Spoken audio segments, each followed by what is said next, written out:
Welcome to episode 24 of the Throwback Guitar Lounge podcast. This is the House Divided episode. This is very dramatic.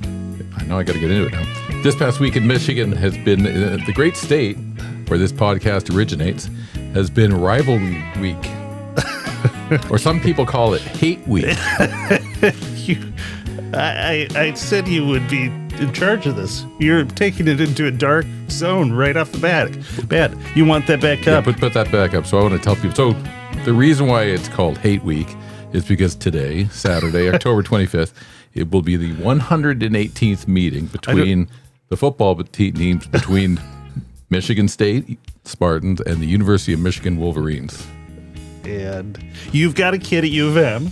I've got one graduate and I've got one senior. And I have three at MSU. So we'll be at each other's throats this whole time. That's why I drank extra caffeine for this episode. Okay. You can go to the regular. We're going back to. We're gonna go to. So you can catch that game live. You got to be in front of the microphone there, Matthew, to get the full intensity. 7:30 p.m. Eastern, NBC and Peacock. Okay. All right. I got paid for that. Hey, this is a guitar podcast, though, right? Yes, but this is a big thing in Michigan, though, because people look forward to this game, and it is a big deal. They talk about it all week. They look forward to it. It's on the calendar. Actually, the coach of the Michigan State Spartans is in a little bit of hot water because he's from the West Coast, and this is his second season. And some people felt that he didn't really understand the rivalry last week. He didn't fully get into the hate. He didn't get into the hate. Wasn't fully. YouTube's going to hear all this. It's going to tank the algorithm because they're going to think this is all negative, bad people. Oh, no. So we're going to have to calm that down with a guitar argument that brings people together. So What's the guitar argument today? Well, the guitar argument we decided is a house divided. Gibson versus Fender. So this is going to be, the guitar argument will be the class war no one wants to talk about. Yes. People, we've thought about this. And of course, being the Throwback Guitar Lounge podcast, we have deep insights into more than just guitar, the way the guitar affects the culture. And we feel that perhaps the root of the political divide in this country may have started with Gibson and Fender. I think it's a good chance that we can solve a lot of it, uncover what is going on. Think of it, pop culture starts really with the electric guitar as we know it today. And from the beginning, there's a divide. What are you going to use? You're going to use the good old Fender? Or the Gibson, the refined machine. We'll just leave that as a teaser. So we'll be talking about in the guitar argument. It'll be back and forth. It's going to settle in a classic guitar battle. You'll be playing a Fender. Mm-hmm. I'll be playing a Gibson. Man to man, mano a mano. Maybe we should ask the viewers. They should have a vote, and then the winner gets to keep that guitar. Huh? They're mine. Okay. Although maybe me playing the Gibson, I will be so sure that the Fender is the inferior machine that I'll just be rid of it. I doubt that'll happen though. But okay. So Matthew, I'm maybe get us back on track with this. Should we say hi to Paul here briefly? Yeah, Paul is here. Paul, hello everybody. He's there. He is working right now. Now I had a question for Paul. You have a question for Paul? Does he have a preference for the in the Michigan State football game? Will you be watching that? Does he have Paul? a dog in that fight? I think I like Michigan's colors more. Yeah, so it all comes down to the colors, yellow and blue. It's as good as maize, not yellow. As good a reason as any, I guess. So, okay, Paul is right there. What are you doing, Paul? I am bending these wires so that they will fit around the bobbin. For on the for 57 for the 57 classics. no Steelhead. I mean, 57 Classics are a Steel, different company. the Steel 57 Steelhead. You're I not don't working know for why I keep Gibson in messing the that off one up. hours, are you? He's in here all hours winding It's on the for weekends. competitors. Okay. Yes. So the new pickup model, the Gibson 50. No, now I've done it. The throwback 57 Steelhead pickups were released last weekend. We are already getting orders. Paul is going to wind the screw bobbins, which is as per specification for this one-of-a-kind set on our Geo Stevens. There's someone laughing in the background, Paul. It's on our Geo Stevens KZ LP 115 pickup pointer that came out of the old Gibson factory in Kalamazoo, taken out by Les Paul himself, his own hands. Carried that out. Carried that out of the factory. It's documented. It's in these pickups. It's incredible. Wouldn't you say? Am I overstating it by saying it's incredible? No. No. Slug bobbins on the Slug 101 winding cool. machine that Matthew Quayle and I took out of the Gibson factories with our own hands. Show him, Matthew. But these hands, Right there. you put it in the back of a U-Haul, didn't It you? was a U-Haul or Ryder rental. It was van. Ryder. I think you're right. Yeah. It was it was bigger than a van. You remember? Yeah, it was big. Yeah, it was kind of panel sort Panel, of thing. we tied it because we thought the van might be too small, or Well, we couldn't tied tie it it down. down. So one of a kind, hitting the streets. Paul's making them today. We'll say hi to him periodically. I just thought of something. I've got to make a call, or if Zach Broyle is at what's his guitar store? High voltage. High voltage. Guitars in Nashville is watching, because he was asking about the 57 Steelhead. Yeah, well, we got an order. Oh, he's already placed got an order. Okay. That's part of what he's working on. I missed that. I Yeah, missed that yeah. email. So we Good. got an order today from Zach Broyles for the great. 57 Steelheads. Did you say you didn't say classics? No, did I you? said Steelhead. Okay, and those come with A4, long A4, and our long dry A2, which we will be doing a video comparison of these two, so with all the features and everything, so everybody can be fully informed. And we're going to we'll kind of set it up in this format so that we can go over point by point the important details. Right. Okay, so we are going to go on. Well, Matthew, am I jumping ahead of you No, here for no. directing your No. You're in the driver's seat today. Well, we going on to the throwback mail? I guess so. Okay. Were we done with the intro? Yeah. I Okay. think so. We got a good intro there. Okay. Okay. The question of the day is, I think this comes back to your video that you recently posted on your Meteor machine. Okay, that's right. Yep, that's right. We have some throwback mail this week related to the video I did, not of the podcast, but the Meteor machine had a key component that went bad. I did a video about that, and people really like those videos. I mean, so again, I always wonder if they're too sort of like, Arcane. yeah, kind of in the weeds as far as like techie stuff, geeky stuff, but people like it. So there's a question about that repair. Right. So the question the viewer asks is, what are the indicators that the friction disc is failing on the Meteor ME 301, Yeah. and how does it affect the tone of the pickup? Okay, so the indicators that clue me into that it's going bad are the machine will make a slight sort of knocking noise ever so slightly, and that is the friction disc being a little out of round or slipping. And it just makes an ever so subtle knocking noise. In fact, it had been long enough since it happened last time that it took me a minute to clue in on it. But the other factor is the readings for the bobbins are not as consistent as they were prior to that slight knocking noise sounding. So, and that's because it's affecting the wire pitch of the wire. And and that's another, wire pitch is also known as turn per layer. So when that starts to shift, it does also manifest itself as a difference in resistance for the finished bobbin. And so how does that affect the tone? Well, it's one factor of many that we bake into an assembly that's as complex as a PAF pickup as far as the components that affect the sound of the pickup. But in general, when the turn per layer gets shorter, you have a less efficient pickup, and it starts to shift. It starts to, I will describe it as attenuate the high end just a bit.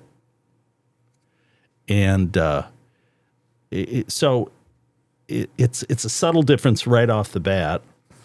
So a little bit of it, a little bit of that failing of it is so subtle that I don't think you hear it in the pickup. But if it goes sort of unaddressed, then it'll become a factor in kind of the finished assembly and final tone of the pickup. It's one of multiple things, the machines, the turn per layer that those machines have, any sort of quirks that the Meteor or the Leesona might have, specific to them in the Traverse and the KZ LP115 and the Slug 101 machine. All of those play a contributing factor to the final tone of the pickup, but PAF is not just the bobbins. You've got two bobbins. You've got the material aspect of all the metal parts, the magnet, and even, we don't make this claim, but even to some degree, I think, the mechanical properties of something like the butyrate bobbins that Paul is using over there right now play a role in how something like the good microphonics that are transmitted mechanically through the pickup translate into the electronic signal coming out of the pickup. Right. So anyway, it's one of those many, many myriad of factors that go into how we come up with specs for a pickup. That's it. Was that adequate, you think, Matthew? I think it'll spawn more questions. Okay. You're probably right. It probably will spawn more questions. Okay. Is that it for the mail? But was there something more? I didn't have anything else. Did you? No? Oh, that's yours, Water. Is it? Okay. So let's go on to the sort of new segment we introduced last week. Matthew, I'm taking over again. That's okay. The industry insights. Well, you had one of these, and well, there's two I think you wanted to talk about. Yeah, for industry. So we've sort of decided, we have a unique perspective, maybe over other YouTubers. Now we do make stuff that we sell, but the classic guitar YouTuber is often kind of reviewing, evaluating products that they don't manufacture, and they want those products to keep coming very often. So they will have be able to get the latest and greatest stuff to get to review and kind of profile. So that has to somehow color their viewpoint, wouldn't you say, Matthew? Well, I mean, that's not an unfair thing to say. No. And it wouldn't be unfair to say that we color our viewpoint with the fact that Throwback makes the most incredible pickups in the entire world. That's our birthright. Yeah. But beyond that, we think we might have some insights that that maybe other people wouldn't say. I don't know. So anyway, one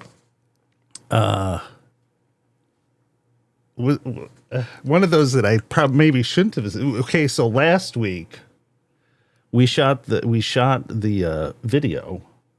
And literally when and you had a KISS segment. I had a KISS segment because I had gone through Cadillac, Michigan, which is just north of Grand Rapids here, and they had celebrated that past weekend the 50th anniversary of KISS coming to the what do you call it? The Cadillac High School. Well, they came to Cadillac High School for the homecoming. Oh, okay. In October of 1975. Yeah. And they had the 50th anniversary of that date. And this isn't really an industry insight. This was, but when after we shot the video, literally, I shut everything down and I turned on the computer in the office, and Ace Frehley had passed away. And which was Totally unexpected. And my insight was that I wasn't a big Kiss fan. I found As a that kid. I found that sort of surprising. I thought you would have been the perfect age. Although I do think that they like kind of brilliantly marketed and presented themselves. Oh yeah, You know, when you think about that, they had the costumes sort of like got a very young crowd interested. Because I was of the age then that you know, school kids would show up, you know, on Halloween dressed up in Kiss makeup. sure. You know, so I mean, think of all the fans they got right off the bat with that, and that went on for years. Yeah. In fact, I'm Matthew. Were you wearing Kiss makeup? You were a fan. I'm a fan, but Did you ever wear Kiss makeup? honestly, I never did. But Okay. I didn't have access to all Okay. that grease paint, maybe. Okay, but anyway, that But it that was- that you was, we had definitely- no insight about Ace Frehley, but The only thing I had heard that somebody in Cadillac, Michigan, told me that he was supposed to make an appearance. yeah, There was some talk that somebody might come, but they weren't really advertising it, and that he had some kind of health issue. But as it turns out, the health issue, I think, goes back a couple of weeks. oh yeah. So we can talk a little bit more about Okay, it. So. okay, but so okay. Beyond that, though, there the video last week was too many cheap guitars, and part of the theme of that podcast was that you know, is there a focus on sort of making more guitars more affordable and to this sort of circle of I guess maybe it's a virtuous cycle where you get cheaper guitars that are competing with other cheaper guitars and they get better and better and better. And so you have there's sort of a race to higher quality at lower price, which is great for the guitar player. But does this cannibalize the U.S. Kind of arm of a guitar maker, because that is sort of the purview of the USA made stuff, is that you're expecting a higher level, right? And so what the question was G&L pay perhaps a casualty of this? Yeah, the tribute line that is made Yeah, that in Indonesia. that because they furloughed their workers there, and I guess the tribute line really kind of became the dominant force there. Well, I guess within a week, and we had mentioned too, the PRS now has this sort of this time of year they've got is it like 20% off? I think it's 20% off, and they've done this for 3 years, and so they're now kind of trained their potential buyer to hang around till have your shopping list for the 20% off leading up to And that's Christmas. that's on the SE line. Yeah, well, they have. I think it also some of the USA stuff. Oh, really? I think some of it. Didn't know. I think you can get a John Mayer a Silver Sky USA made at a price break. I think because I think I almost bought one. Really? Yeah, Yeah, they're nice. I'd like one. I have this SC, which is very nice, but I know the pickups are a little different in the USA made version, and I think I might like that as well. But The neck on those the USA Silver Sky they're very, very nice. yeah, so but apparently they have laid off workers at their USA facility. They're in Rhode Island, right? I don't know. Is that right? I know they're in Maryland. Sorry, it's Maryland, I believe. And I don't think there's no sort of grumblings that I know of that there's anything other than just sort of a seasonal layoff.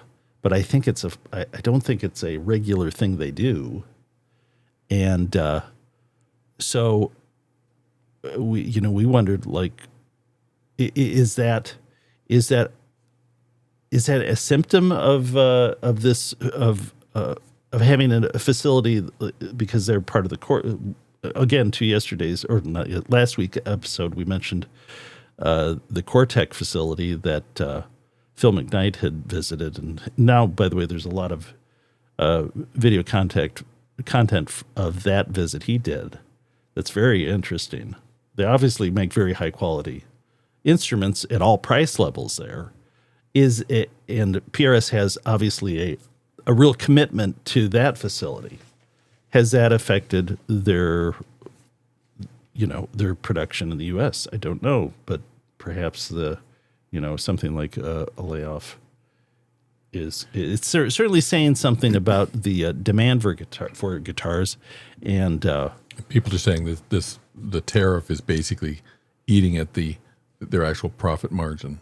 Yeah. So things are very, very slim. Yeah. So I don't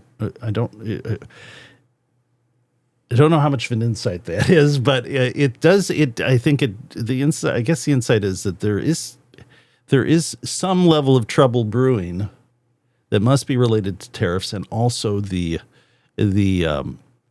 level of, maybe a lot of it is the level of focus on building up production over COVID and the delay that's associated with building that production up, and then the realities of guitar demand and quantities of guitars out there after COVID. And then when you have the production capability now up, you have a facility that must make things. You're building all these things, and then you're building them to scale overseas, and then the stuff is coming in, and then you've got all these other factors dealing with cost and price and demand. So okay, well, that's constantly in flux, I'm sure. That's sort of our industry insights. Okay, Matthew, we're going to do the guitar argument. Guitar argument up. I feel we should talk to Paul before the guitar argument, because he's making this stuff. Yeah. Right. Let's see. Let me see if I can locate Paul here. Paul. Hello. We're going to do the guitar argument. Matthew, you want to? Sounds good. We think maybe you should think about this while we're doing it, because you have an angle on this, Matthew. That I do. Well, the thesis of this guitar argument is class and based. Explain it to the viewers, so we'll know exactly what you have in mind for this. Well, the Fender guitar is the. Let me put up this divisive. The house divided. The Fender graphic. Well, the flag. The Fender is what's taking the red there too. So the Fender is the guitar of the working man. Yes. The proletariat. And the Blue Bloods over in Gibson with all their I see. There's royalty involved. Their country clubs and their black tie affairs. They have all the fancy, schmancy guitars. But you're setting up a divide here between the working man and the blues lawyer. Yeah, the blues lawyer, blues dentist. I see. That type. But the Fender, was made by Leo Fender. Okay. Do you want to get going? I think it's heating up already. We're gonna get into it. So we're gonna try to do this. But this might be a little less polite. That's fine. Maybe we'll. Maybe we're back and forth. This is going to be pretty heated. We'll get maybe some fisticuffs. Fender versus Gibson. Okay. Gibson versus Fender. The class war that no one wants to talk about. Right. All right. Right now, okay. 5 minutes. Leo Fender was a radio repairman. He couldn't play guitar. No, he couldn't, could he? I think he could play saxophone, maybe in high school. Mm-hmm. But you can make those guitars. You don't need a whole bunch of wood glue and horse glue. You need a screwdriver. You need a bandsaw. You need a sander. They were made to be played, and the Fender, and to be. Anything could happen to them, and they would still perform. Okay, so it sounds like you think the guitar here, electric guitar, is just a purely utilitarian instrument, and the proof of this is that a guy that couldn't even play guitar designed one that became popular, designed a whole line of them. Well, he designed multiple. Well, he designed two masterpieces within 8 years of each other, between 49 and 57. I mean, so we're talking about. So when I think of guitar, I think of craftsmanship, don't you? You think of an instrument to be cherished and used as a tool for art. Well, you want utility, and you want practicality, and you want musicality, and that, like the Fender No, Telecaster, has all of that. So how is the neck of a Fender attached? Let's say a Telecaster. Well, it It's was screws. 4 bolts, four screws, right? Four screws. But a Gibson is crafted by a craftsman with a mortise and tenon joint that is hand fit by a skilled craftsman, not a mechanic with a screwdriver. Well, that was the problem with it, because you're looking at old technology that was basically will expand upon ancient technology. We won't sort of embrace anything of the new. And then what happens with those instruments, if that thing falls over, it's over. You have, but a Gibson is a finely crafted instrument that, as such, requires the care of a jewel.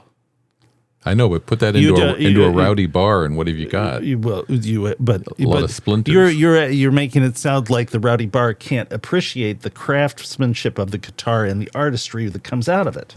Are you talking down to your very audience that your very working class audience that you're trying to support with your argument? No. The audience may be able to appreciate it, but if it's broken, they can't hear it. I mean, so your premise is that all Gibsons are broken? I don't well, see that. I'd say they break easier. I think that all Gibsons are finely crafted, and two, appearance. We're talking about appearance here as well. Appearance, and you have binding, you have parts that to decorate the adorn the guitar in the headstock. You have mother of pearl inlays in a Gibson. You have gold hardware. You have. Do you really need all that? Do you need that? I mean, if the roof over your house doesn't leak, but does it need to be made of the working gold? man? The working man needs these things just as much as the refined gentleman artist. I want to share one exhibit. This is from the latest November 2025 issue of Guitar Player, celebrating the 75th anniversary of the Telecaster. This is a little experience that Warner Hodges. Oh, you're going to back up your argument here. I'm going to try to back it up. So Warner Hodges is a solo artist now, but he was in the cowpunk band. Do you remember Jason and the Scorchers? Do you remember them? Mid-'80s? Vaguely. Bit. They were kind of like high-powered sort of cowpunk, I guess they call it. Anyway, so he was over in Norway with his Telecaster in a regular case, not a road case, just a regular case. And he witnessed a 6-cart luggage cart and a tractor drive over his guitar case. And it was fine. Well, he was, a little upset about the whole thing. And he brought it over to the claim people, and he told them, quote, he said, I want you to see this when I see the damage at the same time. I was so pissed off. But when I opened the case, there wasn't a damn thing wrong with the guitar. The case was destroyed, but the and guitar what was the was guitar? fine. That's a Telecaster. It's a Telecaster. Now, could you imagine if that was like a 335? The Gibson would be broken. Yes. Probably, yes, it would be broken. But think of the form factor between the two. You have a hunk of wood with a Telecaster, a piece of maple with no rosewood or any sort of adornment on it, and the Gibson has all that and more. Okay. Should we go down to the cool down? So I guess we'll go down to the cool down. Right now the premise here is Gibson gentleman's guitar. The Fender working man's guitar. I call it the fancy man's guitar. The Okay. So now, of course, both of us like both. Yes, we have to admit We have that. to play these roles for the guitar argument. But they are different. They're very different. It's interesting when you. They are different. You do. Well, we're going to have a guitar battle though, So we can and we'll see demonstrate how different are these things. It is probably a Les Paul and a Telecaster. Well, It's actually my broadcaster, broadcaster, reissue. reissue. It'll be this. Les Paul will have the throwback 57 steelhead pickups, brand new. brand new, that Paul is making over there right now. We'll look at Paul real quick. Paul is look at it. He's standing there. He's setting up the machine. He's waving. Get back to work there, Paul. Are those ones going to go to Nashville? I don't know. Maybe. Or those a direct order? I think we got a few direct orders. Some of them are going to. Yeah, he's going to make 12 I just thought someone could be watching this pairs, down in Nashville, or in someone who's a customer of and high they're voltage. watching the right birth. there the birth of the pickup That could be your pickup. through Paul's suffering hands. Look at that. Paul, are you suffering? I am not suffering. I am Okay. enjoying this immensely. Okay, so You have to. I thought you had to suffer for art. well, so as a working man, now, so here the division of labor is for pickup winding is Paul does the Gibson stuff, Right. and I do the Fender stuff. Paul is, but I play the guitar and Paul does not. Right. Would that make Paul a strictly working man and me more of the gentleman artist? If we've flipped those things. Well, I'd say Paul is very adept with. And are we working against, or is this a symbiotic relationship with the? No, because a big part of his what we like to do at Throwback is to maintain consistency. So Paul is very good at that. Yeah, but he's super good. He's very good at that. Yes. Now, I would say with you have you're able to probably discern when you're making things, winding things, and saying, okay, if I take this out, it's going to sound a little bit like this. That's true. That's true. Yes. So it makes you more of an artisan, maybe. Well, anyway, we've got both going on here. Yeah. So and I fix this stuff when it breaks. That's the video last week. Right. Okay. And So everything gets thoroughly, tested and. Yep, it's going through multiple hands. You're assembling a lot of it, and But when you're creating like the specs for doing the set, covers, there's a lot of work that goes into various tweaks and adaptations before we come to the final spec. So Okay, so we're going to do a guitar battle, Fender versus Gibson, right now. okay, Okay, so let's. I may have to edit a bit here. We guys got to get you set up with the guitar, Matthew. You're going to do the Fender. I'm going because that was your side of the argument. well, just the best. I'm going to do the Gibson. Oh boy. Okay, we'll be right back. All right, we're back, Matthew. You've got. Let's go to. the guitar cam. That's you, Matthew, That's me. with the throwback Nocaster A3 Classic pickups See those? in this wonderful Telecaster, actually broadcaster 70th anniversary guitar, but it's Telecaster. And I am here with the 2004 57 reissue Gibson Les Paul with throwback 57 Steelhead MXV pickups with Long Allen Co. 4 magnets in them. And we will play along clean, dirty to the classic song, otherwise known as the Throwback Guitar Lounge podcast backing track. It's our theme song, isn't it? Sort of. Oh, yeah, I guess so. Should we start right now? Sure.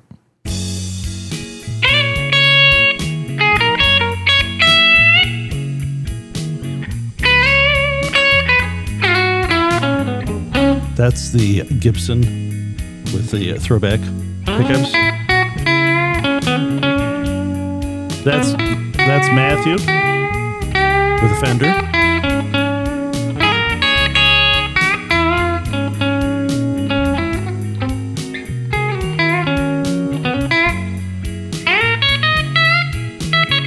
Now to me.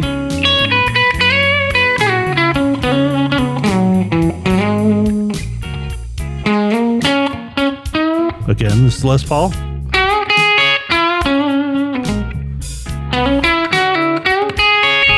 That's the bridge. Now let me go to the neck. Neg pickup.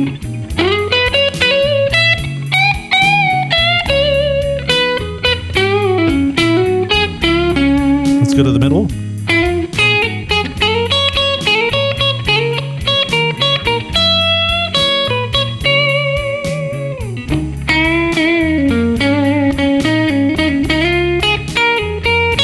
Bridge.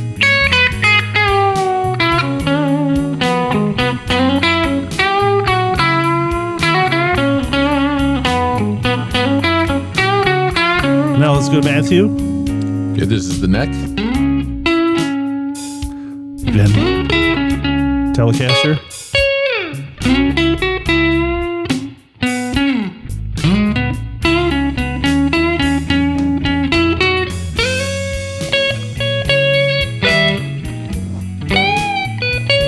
I'll give you the middle there.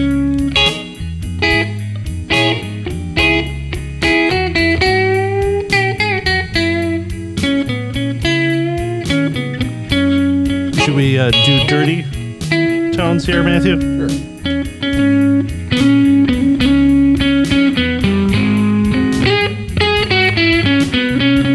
Still Matthew there. Put you on the bridge now.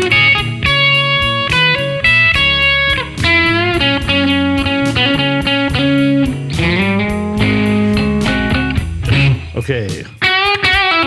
That's the Gibson.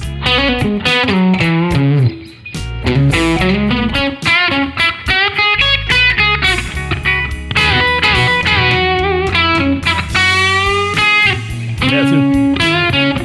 There. Matthew with the Telecaster.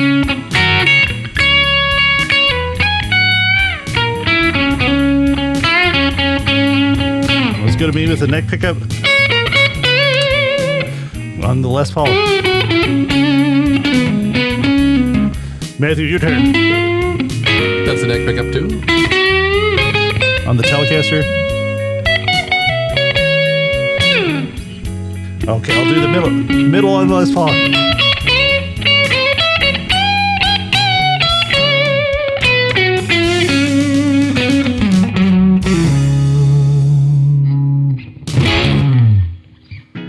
Okay, Matthew, we got so into that. I thought that we should perhaps, in the spirit of unity between these two sides, we should switch guitars. Can I consult with Yeah. my inner demons? Let me think. Should I play the Fender and you play the Les Paul? Should we make this bridge this divide with music and playing? I'm thinking if I give in to this, will I then be forever conflicted? Well, you're going to have to deal with that. All right. Okay, let's switch it. Okay, Matthew now has the Les Paul with the 57 steelhead pickups. I now have here. All right. Okay, let's just. Should we go back to clean here, Matthew? You want to turn the Sure. pedal off over there? You're in control. And bridge. I will start with the. Oh, and I'm confused with the buttons. Okay. We will start with the Telecaster, which I am now playing. Okay. Okay.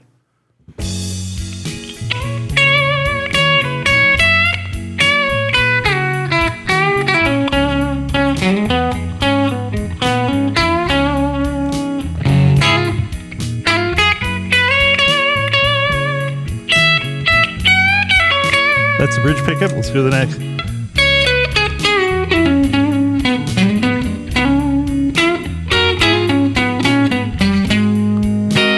Middle. Telecaster.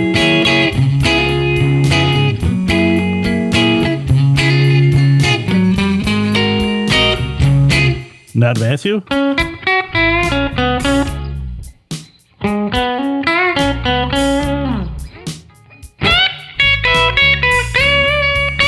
Matthew with the Les Paul. Clean.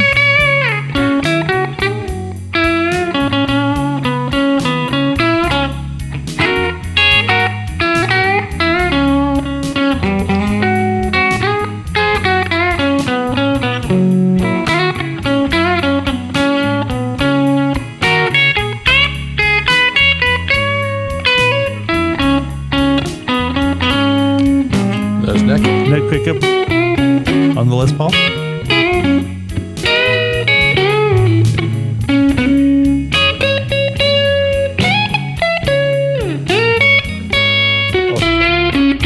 Okay, dirty now.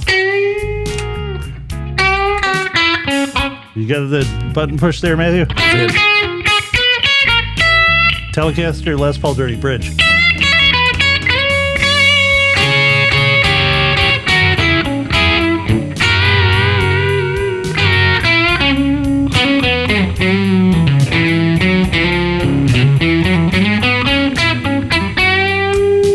Middle.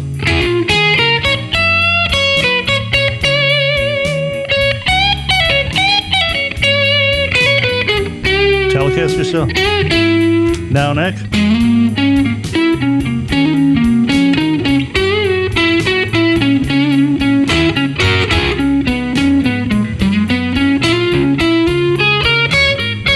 Now Matthew, dirty with Les Paul. That's the bridge pickup.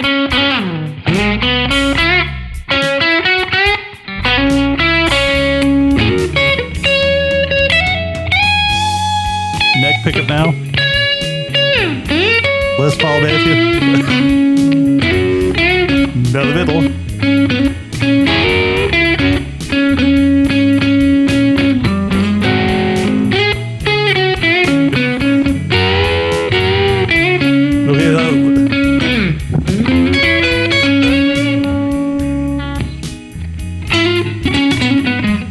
Now Telecaster.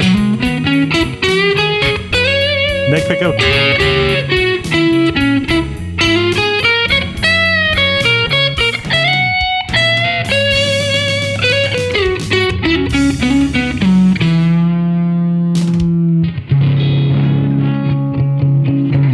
All right. That's enough, yes? Let's do it again. One more time. Okay. All right. Well, have we settled anything? They're both great. Yeah, they're good. They're different. They feel sometimes you do feel like you should be a little more dressed up when you're playing like a Gibson or an Arch. Yeah, Top. I mean, if you look at them, that is a lot fancier, the Les Paul there, and it is very utilitarian, but they both sound great. Oh no, We could just look at them too. The only sort of a adornment on this is this chrome cover for the neck pickup. And I mean, and the controls, but I mean, you could argue that these are really utilitarian in the sense that they've got to be protected. Mm-hmm. But the Gibson's got the binding and the beveled edge with multicolored or multi-layered pickguard material and knobs that are like painted gold, plastic knobs that are painted gold, four knobs rather than two. You know, it's got the trapezoid inlays. They're both nice, though, in their own wonderful sort of cool way. Okay, should we put these away now, Matthew, and go onto the Rorschach riffs? Sure. You have something in store for us, Rorschach riffs. I feel quite sure. Yes, I got a little thing that just came up to me quick. Okay, let's put these away. I'll be right back. Yep. Paul, we're going to talk to Paul here real quick before we go on to the Rorschach riffs, Matthew. While you tune up your guitar, Paul, do you have any thoughts about the class distinction between a Les Paul guitar and a Fender? You making Gibson style pickups there? Well, yeah. So obviously, I would prefer the Gibson since you know I make that style of pickup. But also, they're more expensive and more goes into making them. It seems like, and there's less of them, so that makes them more valuable. Just in that. Well, that's a good question. That's he says there's less of them. We thought, you know, when you consider the Paul said there are less of. He thought there were less of the Gibsons. I don't know what the production numbers are. I think there's probably today there's more Fenders just because of the function of them being sort of a modular guitar into the price point. The research I could do, they can't really tell you exactly how many. You asked me if there are numbers on how many, say, how many 1952 Telecasters there are. Well, yeah, I said to you, I feel like I've totally missed the boat on getting a vintage Fender, because but the Gibson, sort of a '60s era Gibson, is still within the realm of possibilities for price. But a Blackguard Telecaster or a '50s era Strat, or they seem disproportionately high in price to a Gibson. I'm not sure I'm right about that. I think they are, though. But is that a function of scarcity? In demand. Scarcity and demand. I mean, I assume like in 1952, there were a lot more Les Pauls being made than Telecasters or broadcasters, yes. The general number for Telecasters, they say between January and July '52, is about 700. Oh, okay. Yeah, there's way less of them. There's way more Gibsons. And I don't. Well, the statistic I heard was that the highest production year for Les Pauls in the golden era, before they stopped making them, was actually '52. That's the most plentiful model is actually a '52 Les Paul with a trapeze tailpiece. And those are plentiful because they usually need work, don't they? And they're more reasonably priced because of that. But now people like Joe Glazer made sort of a retrofit bridge that makes them usable, highly playable without huge modification. But yeah, I guess that's a big factor. The Fender is much more scarce right off the bat. And then the numbers they said for a Les Paul Custom between '54 and '57, they think there's about 1,000 of those units. 50, really? Is that right? Okay. I thought there were more than that. Well, anyway, okay. Let's go on to the Rorschach riffs. We'll go down that rabbit hole. Yeah. Okay, Matthew. Okay. No, I need give me some dirt on this thing. Okay, it's got dirt. Okay, now before we reveal this to the viewing audience, you have done something. You've brought a guitar into this place. I thought it was time that this guitar made its throwback Guitar Lounge podcast debut. Right here. But now, just get them ready for it. There you go. It's the Hello Kitty guitar. The Hello Kitty. This is the real one. This is the OG Hello Kitty. This is the original. Probably 2011, 2012, I assume. I have to check. Okay, let's get the Rorschach riffs screen up there. Okay, so I think talking about Kiss, I think without Kiss there is no Hello Kitty guitar. Probably. I think this is the inverse doppelganger of Kiss. What's interesting is because I didn't realize it's the Japanese cartoon. It's a cartoon. The Kiss is the hard rock and sort of cartoon-esque characters. This is a sweet little kitty guitar. And then look on the back. You have to see the back too. There's a Hello Kitty on the back. Now this is I just grabbed my eyeballs. This one probably from 2011, 2012, I assume. This is your prized possession. This is like one of your best collectors. It's my daughter's. Yeah. But when these came out, they were $199, and we didn't get it. And then this one I found used at Guitar Center for $99 a couple years later. And now these have gone through the roof. They're worth an absolute fortune. It's probably I checked this morning. There's one on the that Sweetwater Gear page or the gear used gear place. The guy wants nearly $1,500 for it. Wow. I'm not selling it. Okay. Okay. It's a fun guitar to make. They just came out. Fender came out and reissued another version of it. Again? They sell out very quickly. But this one's all white. Has a white matching headstock, maple neck. It's $579 with a soft case. Wow. I think you might get a cord with that price in that strap too. I'm not sure, but that's a lot of money.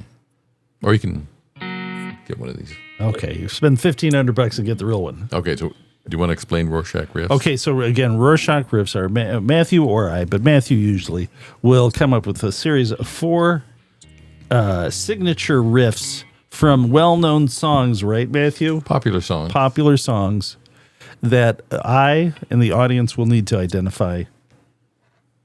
They're mashed together like a Rorschach test, like an ink blot test. Can you make them out? Can I- you can I- make so hide they're nor open, hair of them. These are open to interpretation, but so it's anybody's guess if we'll get them right. And now I want you to increase the genre, not just classic rock. Uh-oh. Well, okay, just you don't want to give me any more specifics than that. Just expand the possibilities here. Yeah. Okay. All right, I'm ready. Okay, here we go. 4 riffs. 4 riffs, Rapid here we go. succession right now.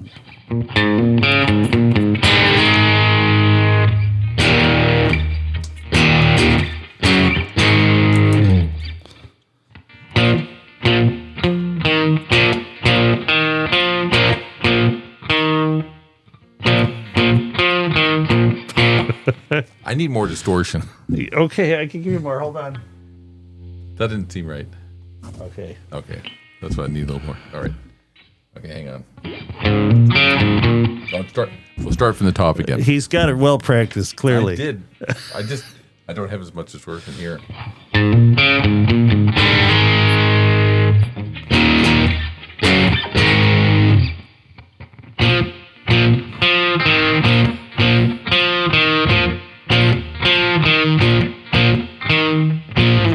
That doesn't sound right at the end there. It sounds like a string's out of whack there. But anyway. You mean that Hello Kitty guitar is that set up perfectly? Well, actually it is. I think now it's in tune. It's me, not the guitar. Do you want me to do it? Any luck? Do you want me to do it again? Okay. I think I know 2 of them. But let's here. Give me them one at a time because I think I'm maybe hung up on that. Go ahead. Okay, here we go.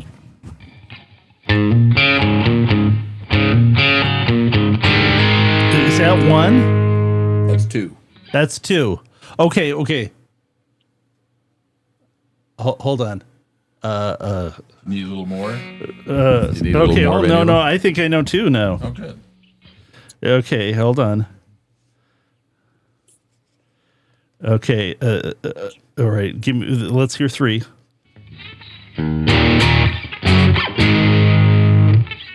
Okay, I think I know 3. Okay. If I'm supposed to expand the possibilities here to other genres, Okay, and then the 4th is. I gotta get it in my head.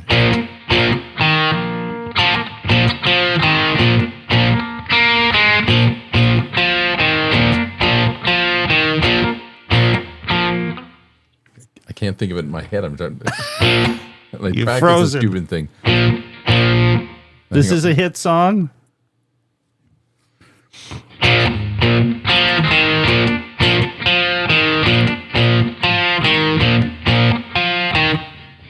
That's a hit song. That's it.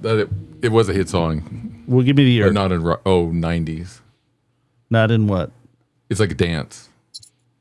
Can I give you? You want to give you a hint? Yeah, give me a hint because that one I think I know the other 3. Okay, I'll try my best here. Everybody dance now.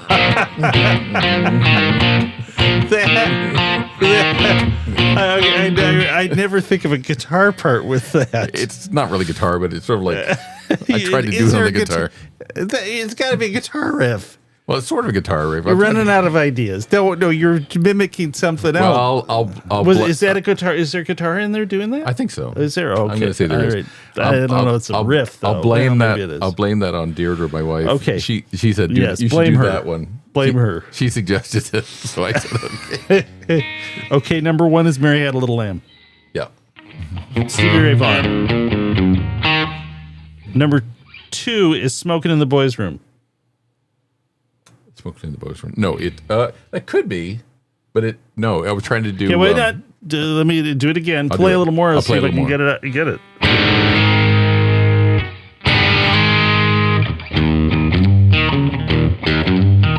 Oh, it's Elvis Presley. But it's Jail. but it's mid 70s Jailhouse Rock. live.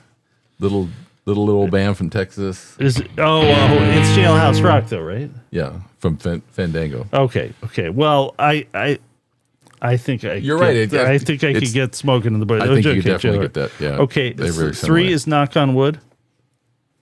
No, this is the one where you have to start thinking different genres. Well, that is a different genre. It's sort of like R&B. Think more 80s, Well, let's hear. Okay. New York City.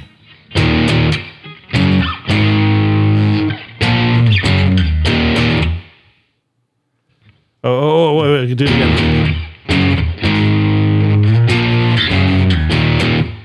No, Oh no!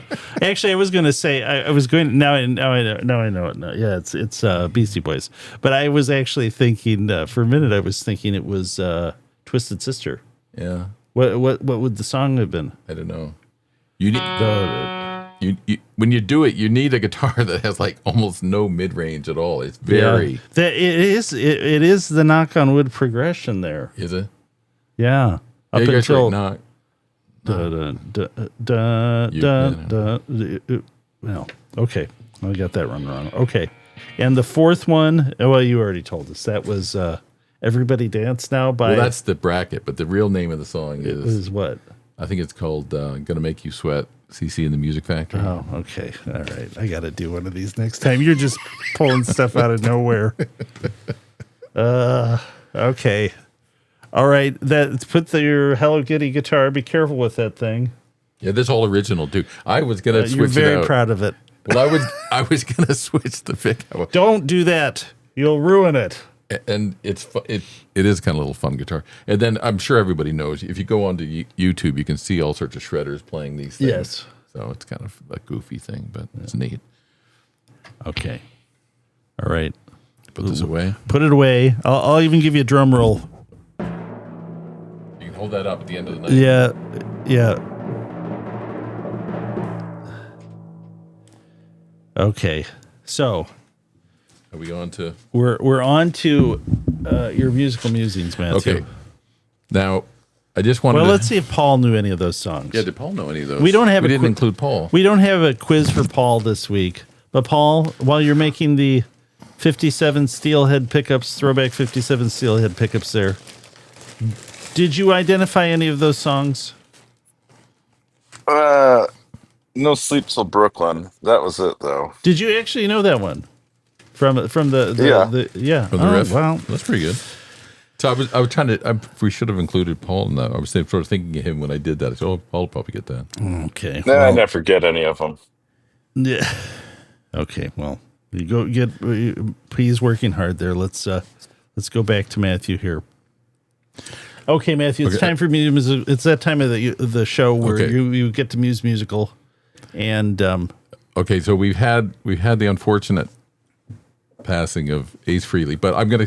I wanted to say I'm not. I was never really a fan, but I mean I did watch a bunch of videos, and they are pretty darn good live. Yeah, They're very, very timing's great. yeah, It is a real show. You're seeing a show yeah. with them, and they're a tight, solid band.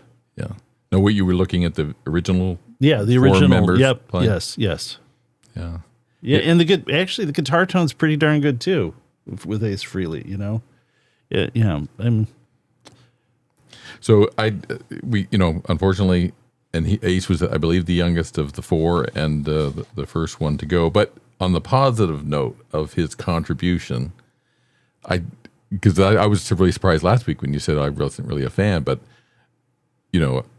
driving the old school bus, so you had kids that would Okay. bring in. What are you showing us here? I'm going to Matthew? show this. Now, this is a reissue of Kiss Alive.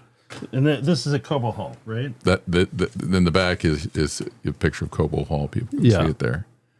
Classic In Detroit. in Detroit, Yeah. which is now you can go in there still, and it's just a big ballroom. It still exists and everything, but it's just a big. I think it's a 2-level ballroom or something, but no longer a venue. This is a reissue? This is a reissue. Is this like an import? It's got like the import sleeve on it and everything. Where does it say? I don't know. I've had it for quite a while, but I don't know where it's made. But in terms of Ace's contribution, it's probably immeasurable in terms of he influenced obviously a lot of kids to pick up the guitar, and his funeral was actually yesterday. And Eddie Trunk, who people may know from his satellite radio show and from VH1, that metal show, he apparently is organizing a tribute concert that is in the works. He just obviously started on that, but that'll be interesting. I think that's going to be probably a big deal. So I'll probably do some kind of what they did for Ozzy, a sort of pay-per-view kind of thing to get. I was talking to a friend of mine who watched the Ozzy tribute pay-per-view. They watched 12 hours of it. Wow. So that was. It went on that long? I guess so. Yeah. Wow. So you could. They watched 12 hours of the all day. I guess it was a Saturday when that was on, and was it August? I think it came on. But anyway, so where's my notes here? You go ahead. Where's my notes? You've gotten in a Kiss spiral. I've gotten into the Kiss spiral. It's thrown you off this whole matter. Well, I guess maybe a little bit. Okay, all right. I'm just thinking about them. Anyway, so the other thing I wanted to talk about was we talked about this rivalry game, and how does that really relate to guitar players? What do guitar players care about football? They might like football, they might not. You're talking about that. Yeah. So you're bringing this up again. You have a football stadium. You're trying to raise the hackles. Will you stop flagging this dead horse with the But then I thought to myself, well, hang on a minute, guitar players and musicians. What else could you use a football stadium for? Yes, you could use it for music. You could use it for a venue. concert. Yeah, right? concert. Yeah. So I thought, well, I'll go back and I'll look and I'll see what concerts have been held at the Michigan State Spartan Stadium and what concerts have been held at Michigan. So there, as far as my research shows, there have been a grand total of 3. And the first concert... Three at each of the total? Total. Between really? the two. There's only 3 concerts that have been held at the stadiums. The first one was at Michigan State Spartan Stadium. And that is... No, I don't have a picture of it because I couldn't really find a good one. Well, I labeled this. That's the second concert. Oh. But the first concert, I'll just tell people, that's U2. That's U2 at MSU. Right. That was in 2011. Okay. In June of 2011. The first concert was at same stadium, but it was September of 94. The Rolling Stones, part of the Voodoo Lounge tour, played Spartan Stadium. That was the first show. But U2 was there also. U2 came 17 years later or something. Okay, so the two are Rolling Stones and U2 at MSU. Okay, which is pretty good. And did you go to this? I went to that concert. My wife Betsy went to that. She went to? Yes. Yeah, I didn't go. I tried to get. My wife is Deirdre is famous for like bailing at the last second, and we had tickets for that. We literally had tickets for that show for years. Because a friend of hers got tickets, and they had for years because I think that show was supposed to be in 2009 or 10, and Bono had to have surgery. Oh, so they delayed it, and then there were so many concerts they had to come back and do. That was one of the shows they had to come back and do, and I think the day of, she said, "I don't want to go." Is this after his bicycle accident? Was that that was the reason for the surgery, I believe. Yeah. They've taped blocks onto his pedals now, so he doesn't ever have that problem again. I think he messed himself up in that thing. But that was in terms of like a light show. It was they had the whole LED sort of curtain of lights. It's kind of pulled up, but that whole thing that's above the edge there, as the sun went down, they dropped that almost the full to the bottom of the stage, and they had it. It was kind of an unbelievable kind of light display. I've never really seen anything like it. But that was the second concert at Spartan Stadium in 2011, and then Michigan Stadium has only had one show, and that was last month. Okay, well, now I got another U2 photo here. Is this also? That's another view of the MSU show. The MSU show. of that U2 360 tour, they called it, and that thing they called the Claw. All right. Okay. Which would look like a big Okay. giant claw. Are there more photos I need to show here? Well, we had the photo in one of the previous episodes. Oh, yeah, of Michigan Stadium when last month and Oh, Zach that's Bryan right. played. Yep. That's gone. But you've watched the previous episode. You for can that. see it. Yeah. But anyway, so there's been a total of 3 shows. All right. Huh? Well, here's what were you going to say? Let's show the show here again. The Claw. There's the Claw. Yeah. No. Okay, so is that it for your music? That's all really for my musings. All right. Let's see if Paul went to any of those. I don't think he did. Paul, I did not attend any of those. you didn't go. He's listening to the whole thing. He unfortunately we can mute him, but he can't mute us. He's forced I guess. to listen to us regardless. Okay, well we're going to let's we're going to do the outro here, Matthew. We've done everything, right? You're guiding the show today. I think we've covered everything. We covered it all. Paul. We're signing off here. You're waving goodbye while you're working. Goodbye, everybody. Okay, well, let's go back to Matthew and I. We need to Matthew. Anything you want to add to this? Well, I just have to say go blue, Oh, and you have to say what is it? Go green? Is that what I got to do? well for Michigan State. I guess it's go green, go white. But Go green. Go. see if you see. I don't know.